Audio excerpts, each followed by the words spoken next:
Hello everyone, आप सभी का स्वागत करता हूं आपके अपने चैनल एग्ज़ाम फतेह में।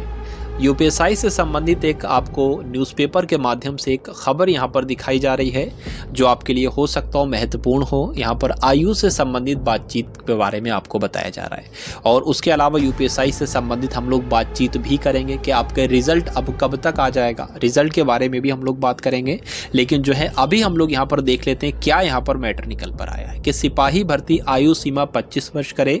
इसमें यूपीएससी की भी बात लिखी हुई है। तो प्रतियोगी छात्र संघर्ष समिति ने पुलिस प्रोन्नति एवं भर्ती बोर्ड से संबंधित मांग पत्र सार्वजनिक किया है और समिति के अध्यक्ष जो अवनीश पांडे हैं, इनका कहना है कि पुलिस आरक्षी सिपाही और उप निरीक्षक यानी कि सब इंस्पेक्टर की भर्ती प्रति वर्ष निकाली जाए। ये बहुत ही अच्छी एक मुहिम है कि हर साल वैकेंसी जो है आपको दिखाई जाए। भले ही 10,000 वैकेंसी यूपीएससी की ना दें, 4,000 5,000 ही दें, लेकिन वो हर साल आपके सामने वैकेंसी आए, यानी कि जिससे हमको पता चले कि मार्च में आपकी परीक्षा है तो फरवरी में आवेदन है, जून में आपकी दौड़ है या कब आपकी दौड़ है, कुछ हर चीज़ हमको बताई जाना चाहिए। जैसे कि आप सभी को पता है कि 5 वर्ष में चुनाव है, यानी कि 5 साल बाद अब चुनाव है, कौन से महीने में शुरू है, इस बात की जानकारी आपको होती है ना। तो उसी प्रकार से हमको ये भी मालूम होना चाहिए कि यूपीएससी की वैकेंसी कब आ रही है, कौन से महीने में आएगी और से कौन से महीने में उसकी परीक्षा हो जाएगी, तभी तो बच्चा पढ़ पाएगा। इसीलिए तो बच्चा पढ़ पाएगा। बच्चों को पता ही नहीं है कि यूपीएससी की नई वैकेंसी कब आ रही है, तो वो कैसे अपनी पढ़ाई करेगा, और करेगा भी तो वो उतनी निपुणता, उतनी सही तरीके से पढ़ाई नहीं कर पाएगा। चलिए, उसके बाद क्या है कि यदि रिक्तियां किसी वर्ष ना हो तो आगामी भर्ती की उम्र सीमा की गणना पूर्व भर्ती की उम्र सीमा से की जानी चाहिए। अब मान लीजिए 2021 में मान लीजिए वैकेंसी आनी थी, अब नहीं आ पाई है, तो 2021 में जो ओवर एज हो रहा था तो वो तो फॉर्म नहीं भर पाएगा क्योंकि वैकेंसी 2022 में आ रही है। ठीक है, उसी प्रकार से जो 2022 में वैकेंसी आना है वो 2023 में आ रही है, तो 2022 वाला ओवर एज हो रहा है। तो ये बात सही मुझे बिल्कुल नहीं लगी। उसके बाद हम लोग देखते हैं कि पुलिस आरक्षी भर्ती की अधिकतम उम्र सीमा 22 वर्ष से बढ़ाकर 25 वर्ष और एसआई यानी कि उप निरीक्षक भर्ती की उम्र सीमा 30 वर्ष की जानी चाहिए। बहुत अच्छी मुहिम है। परीक्षा के प्रश्न पत्र में प्रत्येक खंड में 50% उत्तीर्ण होने की अर्हता समाप्त करके संपूर्ण प्रश्न पत्र का 50% होने का मानक बनाया जाए।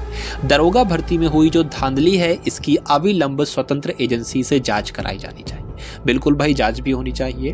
ट्रेनिंग में आरक्षण की छूट नहीं, जबकि सबसे कठिन ट्रेनिंग आईपीएस में सामान्य वर्ग 30 वर्ष और आरक्षित वर्ग 35 वर्ष में कर सकता है। तो दरोगा सिपाही भर्ती के युवा 30 व 25 वर्ष में ट्रेनिंग क्यों नहीं कर सकते? तो ये तो एक अलग मुद्दा है। कुल मिला के हम लोग अब रिजल्ट पे आ जाते हैं, रिजल्ट की बातचीत कर लेते हैं कि रिजल्ट आपका कब तक आ जाएगा। देखिए, बात कही थी, किसी महान व्यक्ति ने यह बात कही थी कि अगर पेपर आपका आसान आता है तो रिजल्ट आपका चुनाव बाद आएगा। ठीक है, पेपर आपका आसान आता है तो रिजल्ट आपका कैसे आएगा? चुनाव बाद आएगा।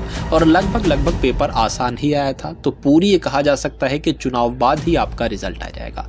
अब चुनाव के तुरंत बाद आ जाएगा, क्योंकि चुनाव आप सभी को पता है कि 10 मार्च तक रिजल्ट है, तो हो सकता हो मार्च में ही आपका चुनाव आ जाए। ठीक है, मार्च में ही आपका चुनाव आ जाए। क्यों? क्योंकि अगर वो फरवरी में रिजल्ट देंगे तो उनको नुकसान है, उनको नुकसान है। ठीक है, तो ये समझ लीजिए मार्च के एंड में आपका रिजल्ट आ जाएगा। कुल मिला के 30 मार्च से पहले आपका रिजल्ट आपको देखने को मिल जाएगा। ऑफिशियल साइट पर आपका रिजल्ट जो है वो अपलोड कर दिया जाएगा। ठीक है, ये आपको रिजल्ट के बारे में जानकारी मिल गई और जो आयु से संबंधित बातचीत थी वो भी हम लोगों ने देख ली। तो मिलते हैं हम सभी लोग यूपीएससी से, जैसे ही कोई संबंधित न्यूज़ होगी आपको बताया जाएगा इस चैनल के माध्यम से। तो सभी लोग चैनल को सब्सक्राइब कर लें और बेल आइकन पर दबा दें, ऑल पर क्लिक कर लें। ठीक है, जैसे ही कोई यूपीएससी से संबंधित खबर है आपको वीडियो के माध्यम से बताया जा सके।